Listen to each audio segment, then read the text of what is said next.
আমার নবীর সাহাবী হযরত ওমর নামাজের ব্যাপারে এত বেশি গুরুত্ব নামাজের ব্যাপারে হযরত ওমর এমন ছিলেন। হযরত ওমর নামাজের ভিতরে দাঁড়িয়েছে, মুমিনরা এমনি অবস্থায় দেখা গেছে তিনি ইমামতির আসনে দাঁড়িয়ে আছে, সাহাবীরা তার পিছনে দাঁড়ায় দাঁড়ায় নামাজ পড়তেছে। একজন অগ্নি পূজক নাম ছিল আবু লুলু আল মাজুসি। ওই আবু লুলু আল মাজুসি এসে হযরত ওমরের ঠিক পেটের ভিতরে খঞ্জর দ্বারা আঘাত করে বসে, দুই দিক থেকে ধারানো অস্ত্র। হযরত ওমর যে মুহূর্তে খঞ্জর দিয়া ঠিক পেটের মাঝখানে আঘাত করছে, দুই দিক থেকে তীরের মতো ধারানো। হযরত ওমরের পেটের এই দিক থেকে নারী বুড়ি ওই দিকে বের হয়ে গেছে। এত কষ্টের পরেও না নবীর সাহাবী তিনি কিন্তু নামাজটা ছাড়েন নাই রে মুমিন। হযরত ওমর কিন্তু নামাজ ছাড়েন নাই, ইমামতি থেকে তিনি চলে আসছেন, আরেকজনকে তার স্থানে দাঁড় করায় দিয়েছেন। শরীরে আর চলে না, দুর্বল হয়ে গেছি। এরপরেও কিন্তু নামাজটা তিনি ছেড়ে দেননি। তিনি চিন্তা করেছেন জামাতটা নষ্ট করা যাবে না গো, আমার অনুপস্থিতিতে আরেকজন জামাতে ইমামতি করবে। হযরত ওমর পেছন দিক থেকে একজন সাহাবীকে ইমামতির আসনে নিয়ে দাঁড় করায় দিলেন। নামাজ শেষ হয়ে গেল। হযরত ওমরের এই দিক দেওয়া অবস্থায় এত ভয়াবহ, ওমরের জান যায় আর আয়, কিন্তু ওমর ডাক দিয়া করেন সাহাবীরা আমি জানতে চাই গো, আমি যে নামাজের ভিতরে নামাজটা পড়াইতে পারলাম না, আমার যেই ভাই নামাজ ইমামতি করলো নামাজটা কি সুন্দরভাবে আদায় হয়েছে কিনা একটু বলো না, আমি জানলে বড় বেশি খুশি হব। চিন্তা করে দেখেন এমনি কি দুনিয়াতে জান্নাতের সার্টিফিকেট পেয়েছে। হযরত ওমর নামাজের ব্যাপারে কত গুরুত্ব দিত। আর আজকে আমাদের অবস্থা হলো এমন মুসলমান আছি দেহের ভিতরে কাপড়ের অভাব নাই, পুরা আলমিরা পর্যন্ত বড়া কাপড়, কিন্তু নামাজ পড়ার জন্য একজোড়া পবিত্র কাপড় তার নাই, এমন মুসলমান আছে কিনা? আরে মুমিন, এটা আমার কথা না, আল্লাহ নিজে কোরআন শরীফের সূরা বাকারার ভিতরে আমার আল্লাহ বলে দিয়েছেন ইন্নাল্লাযীনা কাফারু সাওয়াউন আলাইহিম আ'আনদারতাহুম আম লাম তুনদিরহুম লা ইউমিনুন।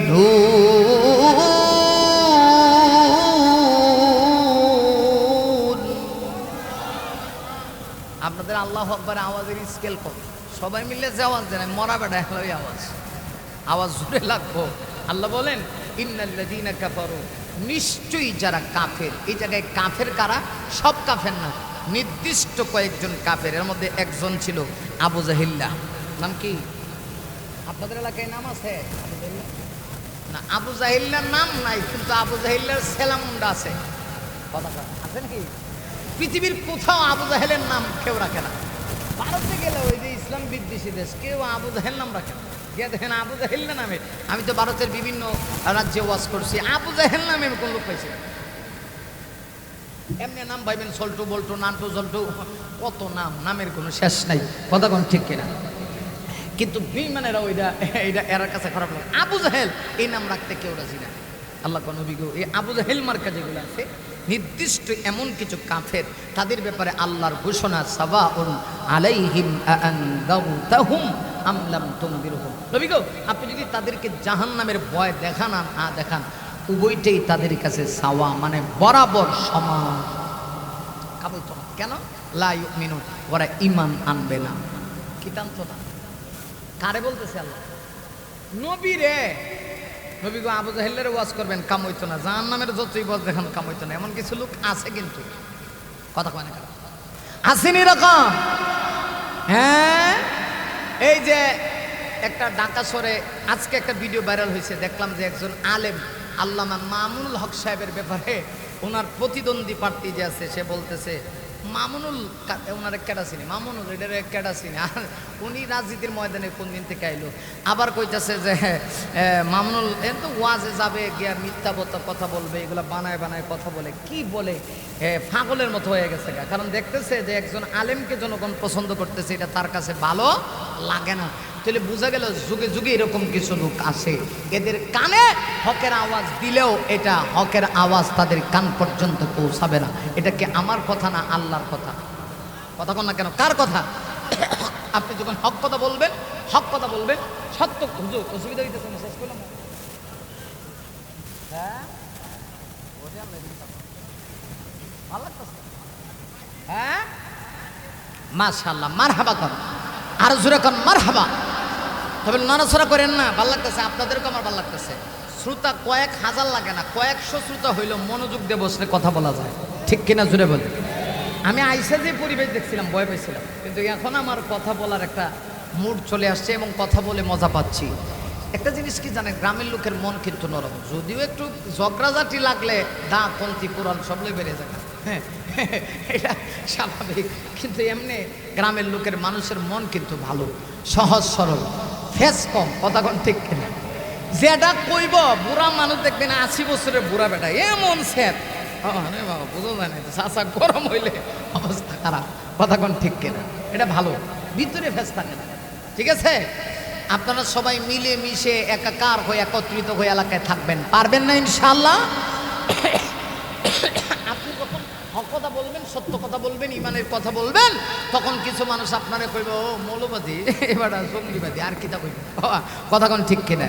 এটা কিন্তু নতুন না, নবীর যুগ থেকে আবু জাহেল আমার নবীরে ভিন্ন সিস্টেমে গালি দিত, কিন্তু এই গালিটাই 2025 সাল 26 সালে আইসা হুজুরে দিয়া, আগে একটা সিস্টেমে গালি, এখনের এই গালি হয়েছে জঙ্গি, কথা কয়। হ্যাঁ, কারণ কিছু লোক জানে আলেমরা যদি ভালো জায়গা, আপনারা শোনেন। আচ্ছা আপনাদের এলাকায় ইটের বাট্টা আসেনি? ইটের বাট্টা বুঝতেছেন? ওয়াজ ইটের বাট্টায় গেলে দেখবেন ইট যে বানায়, ইট বানানোর আগে একটা ফর্মা তৈরি করে, হ্যাঁ ফর্মাটা যদি বাঁকা হয় ইটটা বাঁকা হয়। তা আমরা সবাই মানে শান্তি চাই, শান্তি চাই, শান্তি চাই, কিন্তু আসল জায়গায় সব সুর সুরটা বেঈমানগুলি যদি ঢুকাইয়া দেন, শান্তি কেমনে নেইব? আমি যদি সারাদিন এখানে বইয়া বলি যে আপনাদেরকে নামাজ পড়তে হবে, দুই একজনের ওয়াজ শুনে করবো ঠিক আছে, ঠিক কথা বলছে, কিন্তু একটু পরে শয়তানিকে যখন ধোঁকা দিব তখন করবো হুজুরের ওয়াজ, হুজুর লেজা কান বেজাই, কথা কন না কেন, ঠিক কিনা? কিন্তু আসল জায়গা থেকে, পার্লামেন্ট থেকে যদি আইন পাস হয়ে যায়, মুসলমান বলে দাবি করবা, নামাজ পড়বা না, তা হতে পারে না। আপনারা কি বলেন, নামাজ সারা থাকতে পারবে? আর সবগুলি সুর সুরটা যদি জায়গা হয়ে জায়গা, কথা কয় না। এই জন্য তো আলেমদেরকে পছন্দ করে না। অনেক লোক আছে হুজুর ইয়াল্লা ইয়াল্লা ইয়াল্লা, হুজুর ইয়াল্লা ইয়াল্লা, হুজুর আপনি মসজিদে থাকবেন, আপনি এখানে বটার কথাই বোঝা যায় যে হুজুর এখানে কি কত বড় অপরাধটা করছে। এখানে সব আলেমদের যাওয়া দরকার, খালি আলেম না, সব ভালো মানুষগুলি যাওয়া দরকার, কথা কন না কেন? তাইলে দেশে শান্তি হইব। সব সুর সুরটা গন্ডা বদমাই সবগুলি যদি ওই জায়গায় ফাটাই দেন, শান্তি কেমন আইব? শান্তি আইব নি? মানে এই কথাগুলি যদি আমি কই, তাহলে কিছু লোক আমাকে বলবে উনি তো উগ্রবাদী মানুষ, এটা কথা হুজুরা কয় জঙ্গিবাদী, উগ্রবাদী, এটা স্বাভাবিক। আপনার কথা আপনি বলতে পারেন, কিন্তু আপনার মুখ আছে বলে আপনি বলতেছেন। তবে তবে তবে তবে মনে রাখবেন, ময়দানে মাহাশরে কিন্তু আল্লাহর সামনে এটা জবাব দেওয়া লাগবে, কথা কোন ঠিক কিনা? তবে আমি 1 সেকেন্ডের জন্য হক কথা বন্ধ করব। সত্যের পক্ষে গান গাই বলে আমি বিদ্রোহী, সত্যের পথে ডাকি বলে আমি বিপ্লবী, কোরআনের কথা বলি তাই বলে আমাকে মৌলবাদী, জিহাদের কথা বলি তাই বলে আমাকে জঙ্গিবাদী, ঠিক কিনা? আমি বিদ্রোহী, আমি বিদ্রোহী, বিপ্লবী, মৌলবাদী, কেন জঙ্গিবাদী?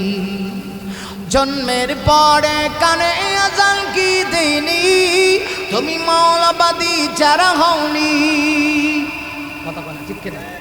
আবার মরণের পরে জানাজা পড়াবি, আবার মরণের পরে জানাজা পড়াবি, তখন কোথায় পালিয়ে যাবি? আমি বিদ্রোহী, আমি বিদ্রোহী, বিপ্লবী, মৌলবাদী, কেন জঙ্গিবাদী? সত্যের পক্ষে গান গাই বলে আমি বিদ্রোহী, সত্যের পথে ডাকি বলে আমি বিপ্লবী, কোরআনের কথা বলি তাই বলে আমাকে মৌলবাদী, জিহাদের কথা বলি তাই বলে আমাকে জঙ্গিবাদী। আমি বিদ্রোহী, আমি বিদ্রোহী, বিপ্লবী, মৌলবাদী, কেন জঙ্গিবাদী? ঠিক না? ঠিক। আমি হক কথা। আরে ওই জাহান্নামীরা বলবি, জাহান্নামে যাওয়ার চারটা কারণ। প্রথম কারণ হলো দুনিয়াতে আমরা মুসল্লি ছিলাম না। যুবক রে, আরে যুবক, দিলের কানটা লাগায় শোনো, আর বেশিক্ষণ করবো না, একদম শেষ দিকে চলে আসছি। যদি আমাকে 12টা বলা হয়েছে, কিন্তু আমার কিন্তু বিবেক আছে। আমার পরে একজন বক্তা আছে, কথা কয় না কেন, আছে না? ওনারা মেরে লাভ আছে পান মোটামুটি হুজুরের প্রস্তুত রাখেন, যাতে আবার আমি ওয়াজ করে গেলাম, কারণ ওনার ওয়াজ করে সব গেল। তবে যাবে না যে এটার কারণ আছে, এটা আমি জানি। যাবেন না যে এটারও কারণ আছে আমি জানি। আলহামদুলিল্লাহ, আমার বাঙালিরা ওয়াজ শুনুক আর না শুনুক, অন্তত তাবারুক ফাইলে রাত 1:30 পর্যন্ত হেরা থাকে। এই বরকত হেরা ঠিক হইল, কথা কন না কেন, ঠিক কিনা? এই জন্য অবশ্যই এই দিক থেকে আবার একটা সাপোর্ট আছে, এদিকে একটা সাপোর্ট আছে। আমি শেষ দিকে চলে আসছি, একটু একটু একটু খেয়াল করে, অসুবিধা হবে? আমি শুধু বলি, হযরত নবীন নামাজ যদি তোমার এদিক সেদিক হয়, সব কিছু তোমার এদিক সেদিক হয়ে গেল। আমার নবীর সাহাবী হযরত ওমর নামাজের ব্যাপারে এত বেশি গুরুত্ব, নামাজের ব্যাপারে হযরত ওমর এমন ছিলেন। হযরত ওমর নামাজের ভিতরে দাঁড়িয়েছে, মুমিনরা এমনি অবস্থায় দেখা গেছে তিনি ইমামতির আসনে দাঁড়িয়ে আছে, সাহাবীরা তার পিছনে দাঁড়ায় দাঁড়ায় নামাজ পড়তেছে। একজন অগ্নি পূজক, নাম ছিল আবু লুলু আল মাজুসি। ওই আবু লুলু আল মাজুসি এসে হযরত ওমরের ঠিক পেটের ভিতরে খঞ্জর দ্বারা আঘাত করে বসে, দুই দিক থেকে ধারানো অস্ত্র। হযরত ওমর সেই মুহূর্তে খঞ্জর দিয়া ঠিক পেটের মাঝখানে আঘাত করছে, দুই দিক থেকে তীরের মতো ধারানো। হযরত ওমরের পেটের এই দিক থেকে নারী বুড়ি ওই দিকে বের হয়ে গেছে। এত কষ্টের পরেও না নবীর সাহাবী তিনি কিন্তু নামাজটা ছাড়েন নাই রে মুমিন। হযরত ওমর কিন্তু নামাজ ছাড়েন নাই, ইমামতি থেকে তিনি চলে আসছেন, আরেকজনকে তার স্থানে দাঁড় করায় দিয়েছেন। শরীরে আর চলে না, দুর্বল হয়ে গেছি। এরপরেও কিন্তু নামাজটা তিনি ছেড়ে দেননি। তিনি চিন্তা করেছেন জামাতটা নষ্ট করা যাবে না গো, আমার অনুপস্থিতিতে আরেকজন জামাতে ইমামতি করবে। হযরত ওমর পিছন দিক থেকে একজন সাহাবীকে ইমামতির আসনে নিয়ে দাঁড় করায় দিলেন। নামাজ শেষ হয়ে গেল। হযরত ওমরের এই দিক দিয়ে অবস্থা এত ভয়াবহ, ওমরের জান যায় আর আয়, কিন্তু ওমর ডাক দিয়া কয়েন, সাহাবীরা আমি জানতে চাই গো, আমি যে নামাজের ভিতরে নামাজটা পড়াইতে পারলাম না, আমার যেই ভাই নামাজ ইমামতি করলো, নামাজটা কি সুন্দরভাবে আদায় হয়েছে কিনা একটু বলো না, আমি জানলে বড় বেশি খুশি হব। চিন্তা করে দেখেন, এমনি কি দুনিয়াতে জান্নাতের সার্টিফিকেট পেয়েছে? হযরত ওমর নামাজের ব্যাপারে কত গুরুত্ব দিত। আর আজকে আমাদের অবস্থা হলো, এমন মুসলমান আছি দেহের ভিতরে কাপড়ের অভাব নাই, পুরা আলমিরা পর্যন্ত বড়া কাপড়, কিন্তু নামাজ পড়ার জন্য একজোড়া পবিত্র কাপড় তার নাই, এমন মুসলমান আছে কিনা? আরে নবীদের সাহাবীদের অবস্থা এমন ছিল, অসংখ্য ঘটনা। আমার নবীজি যখন মসজিদে নববীতে ইমামতি করতেন, সাহাবীরা আমার নবীজির পিছনে নামাজ আদায় করত। সাধারণ কোনো ইমাম না, এই পৃথিবীর শ্রেষ্ঠ ইমাম, আল্লাহর পরে যার পাওয়ার, আল্লাহর পরে যার মর্যাদা, ওই নবী ইমামতি করতেন। আর নবীর পিছনে যারা নামাজ আদায় করত, এরাও তো সাধারণ কোনো মুসল্লি না, এই পৃথিবীর শ্রেষ্ঠ মুসল্লি। আমার নবীর পিছনে যারা নামাজ পড়েছে, এদের কপালটা না কত ভালো, ভাগ্যটা না কত ভালো। আমার নবীকে দেখে দেখে ইমানি অবস্থায় যারা নামাজ আদায় করে, আসমানের নিচে জমিনের উপরে এদের চাইতে দামি আর কেউ ছিল না। সকল সাহাবীরা নবীদের পিছনে নামাজ আদায় করতো গো। সকল সাহাবীরা নামাজ শেষ করে নবীজির কাছে বসে থাকতো, কখন জানি নবীজি তাদেরকে উদ্দেশ্য করে কিছু কথা বলে। কিন্তু দেখা গেল একজন সাহাবী এমন ছিল গো, ওই সাহাবী নামাজটা শেষ হইতে দেরি হইতো, নবীজি যেই মুহূর্তে সালাম ফিরাইতেন, আমার নবী বাম দিকে সালাম ফিরাইতেন, আসসালামু আলাইকুম ওয়া রাহমাতুল্লাহ, এইভাবে বাম দিকে আবার যখন সালাম ফিরাইতেন, আসসালামু আলাইকুম ওয়া রাহমাতুল্লাহ, সাহাবী একটা দৌড় মেরে বাড়িতে চলে যাইত। সাহাবীরা তার ব্যাপারে অভিযোগ করেছে, আনসারী সাহাবী ছিল, নামাজে আসতে দেরি হইতো, যাইতে দেরি হইতো না। নবীজির দরবারে অভিযোগ, নবী গো, নবীজি আপনার একজন সাহাবী আপনার পিছনে নামাজ পড়ে সালাম ফিরাইতে দেরি হয়, দৌড় মেরে বাড়িতে যেতে দেরি হয় না। কারণ কি তার ভিতরে কি নেফাকি ঢুকে গেল নাকি দুনিয়ার মহাব্বত ঢুকে গেছে? আমার নবীজি অভিযোগটা আমলে নিলেন, সাহাবীদেরকে নিয়ে তার বাড়ির দিকে রওনা হয়ে গেলেন। একদম যাইতে যাইতে ওই আনসারী সাহাবী যিনি শুধু নামাজে আসি, নামাজ শেষ করে দৌড় মেরে চলে যায়, নবীজি তার বাড়ি পর্যন্ত পৌঁছে গেলেন। হযরত আবু বকরকে বললেন, আবু বকর যাও ঘরের সামনে গিয়ে দাঁড়ায় সালাম দাও। জবাব দিলে বলবো আমি নবী এসেছি, সাহাবীর সঙ্গে আমি একটু কথা বলবো। আবু বকর সিদ্দিক গেলেন, ঘরের বাহিরে দাঁড়ায় দাঁড়ায় সালাম দেয়, না ভিতর থেকে কোনো জবাব আসে না। না একবার সালাম দিয়েছে জবাব নাই, হযরত আবু বকর আবার সালাম দিয়েছে, দ্বিতীয়বারও জবাব নাই, তৃতীয়বার আবার সালাম দিয়েছে, জবাব নাই। আবু বকর সিদ্দিক ডাক দিয়া কয়, নবী গো আপনার সাহাবী ঘরের ভিতরে আছে, ভিতর দিক থেকে সিটকানি লাগানো, কিন্তু তিনবার সালাম দিই জবাব নাই। রাসূল বললেন, ওমর তুমি যাও গিয়ে সালাম দাও। আমার মনে হয় আবু বকরের গলার আওয়াজ একেবারে চিকন, আবু বকরের গলার আওয়াজ শোনা যাচ্ছে না, যাও না তুমি গেলে তোমার গলার আওয়াজটা মোটা। আবু বকর সিদ্দিক চলে গেলেন, হযরত ওমর গিয়া দাঁড়ায়া মোটা কণ্ঠে বড় কণ্ঠে আওয়াজ দিয়ে সালাম দিলেন, কিন্তু না ভিতর থেকে কোনো জবাব আসে না। হযরত ওমর ডাক দিয়ে কয়, নবী গো একবার দুইবার না তিনবার সালাম দিয়েছি, আপনার সাহাবী তো জবাব দেয় না। আল্লাহ নবী তখন বলেন, চলো একজন মানুষকে এইভাবে ডিস্টার্ব করা ঠিক না, কোনো মানুষের ঘরের ভিতরে যদি ঢুকতে হয় গো আগে তার অনুমতি লাগবে, যেহেতু সে জবাব দিচ্ছে না, চলো না চলে যাই মসজিদে নববীতে, নামাজের টাইমে আসলে পড়ে আমার সাহাবীকে তোমরা আটকাবা, আমি তার সঙ্গে কথা বলবো। আমার নবী কথা বলি মসজিদে নববীর দিকে যখন রওনা হয়ে গেল, কয়েক কদম গিয়ে সামনের দিকে ছুটে চলছেন, এমনিতেই নবীজির কানের ভিতরে আওয়াজ আসছে, ওই সাহাবী পিছনে আল্লাহ নবীকে কান্না জড়িত কণ্ঠে সালাম দিচ্ছে।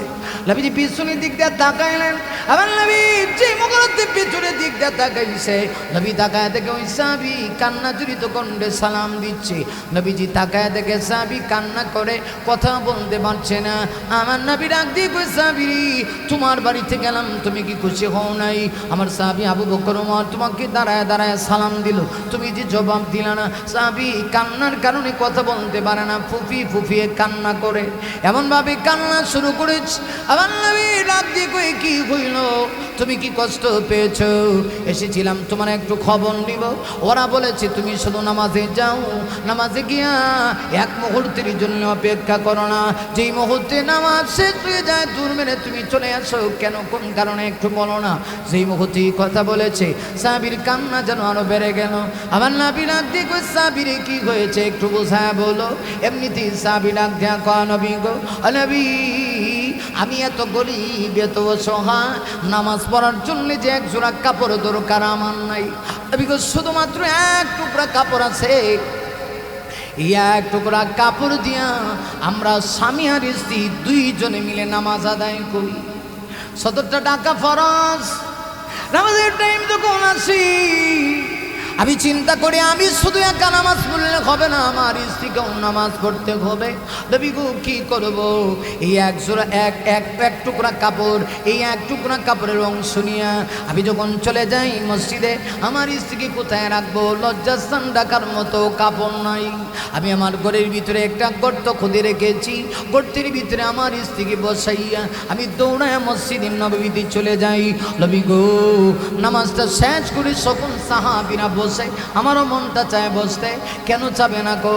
আপনার চেহারার দিকে যদি আমরা তাকাই, একদিন না চেহারার দিকে তাকাইলে 3 দিনের পেটের ক্ষুধা মুহূর্তের ভিতরে নিবারণ হয়ে যায়। আল্লাহু আকবার, জোরে বলেন আল্লাহু আকবার।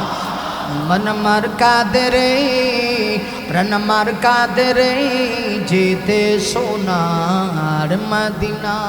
মনটা চায়, কথা কোন না, মনটা ছায়, শেষ করে দিচ্ছি, আমার সঙ্গে বলেন, মন মার কাদরে প্রাণ মার কাদরে যেতে সোনার মদিনা, যে মদিনা ধন্য হলো পেয়ে তবু ঠিকানা।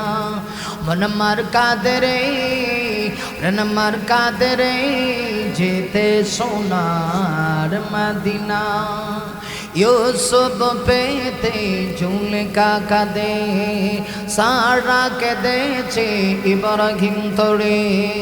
ইউসুফ পেতে জুলেখা কাঁদে, সারা কেঁদেছে ইব্রাহিম তোরে। সবারই স্বপ্ন মহান আল্লাহ, সবারই স্বপ্ন মহান আল্লাহ তোমায় দিয়েছে ভরে। যা আমি করতে চাই, যা আমি ধরতে যাই, যা আমি করতে চাই, যা আমি ধরতে যাই, তাই মনে বাজে মদিনা।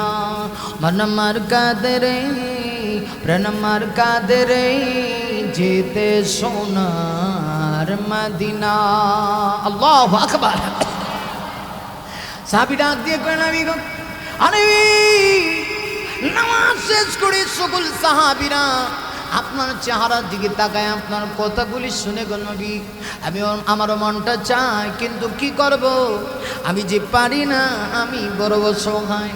আমি যে মুহূর্তে নামাজে আসি আমার স্ত্রী আমাকে কানে কানে বলে, প্রাণের স্বামী গো, দুনিয়াতে শুধু আপনার সঙ্গী হইতে চাই তা না গো, কিয়ামতের দিনও আপনার সঙ্গে হয়ে জান্নাতে যাইতে চাই। আপনি শুধু একা নামাজ পড়বেন আর আমাকে পড়ার সুযোগ দিবেন না, তা হতে পারে না। আসামি নামাজ শেষ করে আপনি দৌড়ায় চলে আসবেন, গরিব হয়েছি তো কি হয়েছে, আপনার এক টুকরা কাপড় দিয়ে ওই কোনো রকম লজ্জার স্থানটা ডেকে গো আমি নামাজের ভিতরে দাঁড়ায় যাবো। আমার নবী সেই মুহূর্তে কথা শুনেছে, সাহাবী ডাক দেয়া কয় নবী গো, তাই তো নামাজ শেষ করে দৌড়ায় আমি আসি, আপনার দরবারে বসতে পারি না।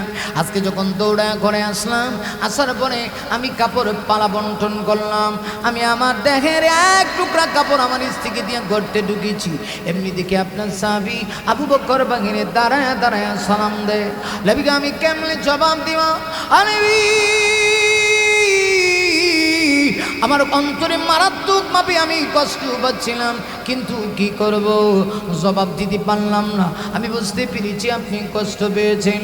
নবী গো আপনি কষ্ট পায়েন না, কিয়ামতের কঠিন ময়দানে আপনি যদি কষ্ট পান গো, আমি জান্নাত পাবো দূরের কথা, জান্নাতের সুঘ্রাণ পাবো না। আবার নবী যে মুহূর্তে কথা শুনেছেন, নবীজির সাথে সাথে দুইটা হাত বাড়ায় দিয়েছি। রাসূল দুইটা হাত বাড়ায় দিয়ে আনসারী ওই সাহাবীকে বুকের ভিতরে জড়ায় নিলেন। শুধু জড়ায় নিলেন তা না, আমার নবীজি তার কপালের মধ্যে চুম্বন দিলেন আর ডেকে বলেন, শোনো আজকে তোমার এই দৃশ্য দেখে আমি বড় বেশি খুশি হয়েছি। আমার নবী বলে, জানো নি ওরে সাহাবী, এই নামাজ প্রতিষ্ঠার জন্য আমি কত কষ্ট করেছি। আমি তায়েফের ময়দানে পর্যন্ত নামাজের দাওয়াত নিয়ে গিয়েছিলাম। তায়েফের লোকগুলি এত খারাপ, ওরা আমাকে এত আঘাত করেছে, রক্তে রঞ্জিত করে ফেলেছে। আমি কালিমার দাওয়াত নিয়ে, নামাজের দাওয়াত নিয়ে যখন তায়েফ শহরে গিয়েছিলাম, আমার নানা দেশ ভেবেছিলাম তারা আমাকে খাতির করবে, অন্তত পক্ষে কষ্ট দিবে না, কিন্তু এত কষ্ট পেয়েছি তায়েফের দুষ্ট কাফেররা ছোট ছোট বাচ্চাগুলি আমার পিছনে লাগায় দিয়েছে। ছোট ছোট অবুঝ বাচ্চারা বিষাক্ত পাথরের কণায় নিয়ে রহমতের নবীর গায়ে পাথর দিয়ে যখন আঘাত করেছে, নবীজি আর বরদাস্ত করতে পারলেন না, দেখে এমনভাবে আঘাত বিদ্ধ হয়েছে নবীজির শরীর মোবারক থেকে রক্ত ঝরতে শুরু হয়ে গেছে, কিন্তু নবীজি রক্ত জমিনে পড়তে দেন না। হযরত যায়েদ রাদিয়াল্লাহু আনহু নবীর সাথে ছিলেন। হযরত যায়েদ রাদিয়াল্লাহু আনহু, নবী গো কি হয়েছে, রক্ত কেন আপনি জমিনে পড়তে দেন না গো? নবীজি তখন ডাক দেয়া কয়, যায়েদ রে, রক্ত যদি জমিনে পড়ে যায়, আল্লাহ না করুক আমার উম্মতের উপর আল্লাহ গজব ঢেলে দিবে, তাই তো আমি বরদাস্ত করতে পারি না। নবীজি সেই দিন উম্মতের জন্য কান্না করেছে। আমার নবী সাহাবীকে ডাক দেয়া কয়, সাহাবী রে, আজকে তোমার নামাজ পড়ার গুরুত্ব দেখে আমি চোখের পানি ধরে রাখতে পারি নাই। নবীজি বড় বেশি খুশি হইলেন। আমার নবীজি নিজেই তার গায়ের জামা আমার নবীজি তাকে উপহার দিলেন। না শুধু চিলে দিয়েছে তা না, মসজিদে নববীর মধ্যে গিয়ে নবীজি সাহাবীদের সামনে ঘোষণা করে দিলেন, সাহাবীরা তোমাদের ভিতরে এমন কি কেউ আছো আমার গরিবী আনসারী সাহাবীকে কাপড় হাতিয়ে দিবা? যেমনি কথা বলেছি মুহূর্তের ভিতরে কাপড় হাতিয়ে দেওয়ার একটা হিড়িক পড়ে গেছে। আল্লাহু আকবার, জোরে বলেন আল্লাহু আকবার। নবীজি এত পরিমাণে কাপড় হয়েছি, নবীজি কাপড়গুলি তার সামনে দিয়ে আমার নবী বলেন সাবিরে টেনশন করো না, আজকের পর থেকে তোমার পরিবারে কোনোদিন কাপড়ের অভাব হবে না। আল্লাহু আকবার। না শুধু দাঁড়ান, সাহাবীর মর্যাদা তোমার সিট। আমার নবীজি তার বাড়ির দিকে রওনা হয়ে গেলেন। দেখি না সাহাবী এত কষ্টে কেমনি জীবন যাপন করে। বাড়ি থেকে দেখে তার বাড়ির সীমানায় দুইটা খেজুর গাছ, কথা শেষ মনোযোগ দেন, দুইটা খেজুর গাছ, দুই খেজুর গাছের সঙ্গে দুইটা অবুঝ বাচ্চাকে বেঁধে রাখা হয়েছে। রশ্মি দিয়ে হাত পা বেঁধে দুই খেজুর গাছের সঙ্গে বেঁধে রাখা হয়েছে। নবীজি রহমতের নবী, এমনিতেই উম্মতির প্রতি তার কত দয়া মায়া। আমার নবীজি ডেকে বলেন সাহাবীরে এরা কারা, কি অপরাধী, তাদেরকে খেজুর গাছের সঙ্গে রশ্মি দ্বারা বেঁধে রাখা হয়েছে। সাহাবী কোনো কথা কয় না। নবী বুঝতে পেরেছে এরা আর কেউ না, এরা হলো এই সাহাবীর দুই কলিজার টুকরা সন্তান। রাসূল বলেন তাহলে এরা মনে হয় তোমার সন্তান? সাহাবী ডাক দেয়া কয় নবী গো আমি হতভাগ্যের দুই সন্তান। কি হয়েছে রে সাহাবী, এইভাবে অবুঝ বাচ্চাগুলিকে এত কষ্ট দিচ্ছ নিষ্ঠুর পাষাণের মতো? সাহাবী ডাক দেয়া কয় নবী গো নবী আমি এত অসহায়, আমি এত অভাবী, ইসলাম ধর্ম গ্রহণ করার পরে আমার দরিদ্রতা এত বেশি বেড়েছে। নবী গো মাঝে মধ্যে আমার চুলায় আগুন ধরে না, বড় কষ্ট করে একটা দুইটা খেজুর আমি খাই, আমার সন্তানগুলিকে একটু একটু করে দেই, কিন্তু আর কত তাদেরকে বোঝাবো। আমার বাড়ির সীমানায় যে দুইটা খেজুর গাছ দেখেছেন নবী গো এগুলার মালিক আমি না, পার্শ্ববর্তী একজন ইহুদি ভাই, লোকটার খেজুর, এই দুইটা খেজুর গাছের মালিকই লোক, কিন্তু লোকটার দয়া মায়া কিচ্ছু নেই। মাঝে মধ্যে খেজুর গাছ থেকে মাতাসি দুই একটা খেজুর যখন ঝরে পড়ে যায়, আমার অবুঝ বাচ্চাগুলি না খায় টিকতে পারে না, দুই একটা খেজুর যখন মুখে ঢুকায় দেয় নিষ্ঠুর পাষাণ ইহুদি ওই খেজুরগুলি বাচ্চাদের মুখ থেকে আঙ্গুল দিয়া বের করে নিয়ে আসে। নবীকে এই দৃশ্য দেখি এই বাবা পুরো বেশি কষ্ট পায়, কেমনে নিজেকে কন্ট্রোল করি গো নবী। একে তো আমি চিন্তা করি আমার সন্তানগুলি যদি ইহুদির এই খেজুর খাইয়া দেখো রক্ত গুস্ত হয়, আর এই দেহ দিয়া যদি বদন দিয়া যদি তারা আল্লাহর কুদরতি পায় সাজদা দেয়, সাজদা কবুল হবে না। আর দ্বিতীয়ত চিন্তা করি এই ইহুদি লোকটা বড় নিষ্ঠুর, এমন দৃশ্য দেখে আমি বাবা তো বরদাস্ত করতে পারি না, বাচ্চাদেরকে বোঝাইলেও বোঝে না। নবী গো তাই আর কি করব, বাধ্য হয়ে খেজুর গাছের সঙ্গে বেঁধে রাখছি। নবী টাপ টাপ করে চোখের পানি ছেড়ে দিয়ে হাউমাউ করে কান্না শুরু করলেন। রাসূল বললেন তাড়াতাড়ি করে রশ্মি খুলে দাও। বাচ্চাগুলিকে নবীজি বুকে জড়ায় নিলেন। রাহমাতুল নবী শুধুমাত্র বাচ্চাগুলিকে বুকে জড়ায় নিয়েছে তা না গো, আমার নবীজি বুঝতে সাহাবীদের ভিতরে ঘোষণা দিয়েছে, ওরে সাহাবীরা তোমাদের ভিতরে এমন কি কেউ আছো আমার এই গরিব সাহাবী আনসার সাহাবীর দুই সন্তানকে দুইটা খেজুর গাছ কিনে দিতে পারবা? যদি খেজুর গাছ দুইটা কিনে দিতে পারো, আমি নবী ঘোষণা দিলাম কিয়ামতের কঠিন ময়দানে তোমাকে জান্নাতে নিয়ে যাওয়ার অভিভাবক গ্রান্ডেড জিম্মাদার আমি বিশ্ব নবী হয়ে যাব।